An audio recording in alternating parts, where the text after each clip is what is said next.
តបងប្អូនឥឡូវនេះទៅប៉ុណ្ណឹងម៉ូតូត្រៃជាមួយខ្ញុំដើម្បីដណ្ដើមជើងឯក Enos ឆ្នាំ2026ទាំងអស់គ្នាតោះ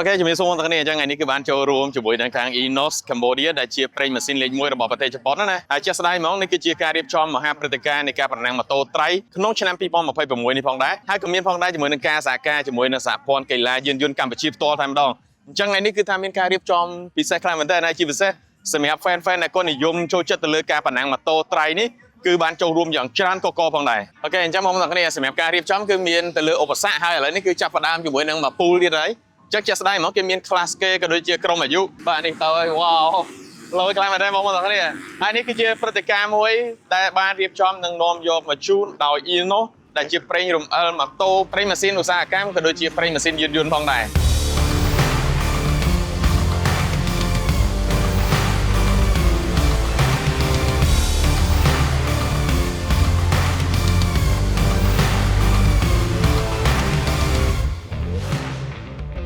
អញ្ចឹងចង់បញ្ជាក់ប្រាប់បងប្អូនទាំងគ្នាផងដែរសម្រាប់ Enos គឺបានរៀបចំនៅមហាព្រឹត្តិការណ៍ឆ្នាំ2026នេះហើយសម្រាប់លើកនេះប្រាក់រង្វាន់នៅតែមានពីលេខ1ដល់លេខ5ហើយជាក់ស្ដែងហ្មងគឺមានរហូតដល់11ពូលបងប្អូនទាំងគ្នាដែលគេបែងចែកទៅលើប្រភេទ class នីមួយៗ class A B class C1 class C2 class VIP class នារីក៏មានដែរដែលយើងហៅថា class lady ហើយក៏មានជាមួយនឹង class junior ក៏មានផងដែរជាមួយនឹង class 2 stroke បាទ class kit គឺមានរហូតដល់3 class ឯណោះដែលបែងចែកទៅលើកម្លាំងម៉ាស៊ីនគឺដូចជា class kit 1 mini 50cc class kit 2 mini 65cc និង class kit 3គឺកម្លាំងចាប់ពី85រហូតដល់ 110cc ផងដែរហើយប្រាក់រង្វាន់របស់គេគឺរហូតដល់11លាន12សែនរៀលផងដែរដែលផ្ដល់ជូនសម្រាប់ការចូលរួមពីកីឡាករទាំងអស់បាទទាំង11ពូលនេះហើយចង់បញ្ជាក់ប្រាប់បងប្អូនទាំងគ្នាដែរថាកីឡាករដែល Enos ក៏បានធ្វើការឧបត្ថម្ភណាគឺមានរហូតដល់11ម៉ូតូផងដែរ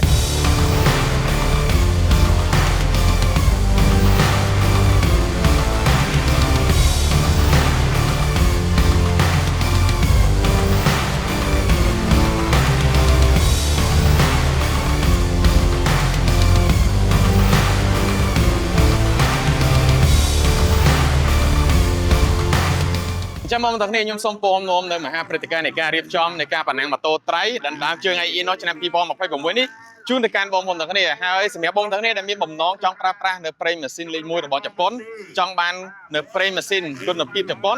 កុំភ្លេចបាទអាចធ្វើការតាក់ទងបានទៅកាន់ Enos ហើយសម្រាប់ដៃគូអាជីវកម្មនៅតែទទួលរីករាយស្វាគមន៍ទាំងអស់តែម្ដងបើសិនជាបងប្អូនទាំងគ្នាចង់ធ្វើការសហការជាមួយនឹងប្រេងម៉ាស៊ីន Enos កុំភ្លេចតាក់ទងទៅកាន់ Enos Cambodia អរគុណបងប្អូនទាំងគ្នាសម្រាប់ការតាមដានទស្សនានៅមហាព្រឹត្តិការណ៍នៃការប្រណាំងម៉ូតូត្រៃដណ្ដើមជើងឯ Enos ឆ្នាំ2026ហើយអរគុណបងប្អូនទាំងគ្នាហើយយើងសន្យាថាយើងនឹងជួបគ្នានៅវីដេអូក្រោយ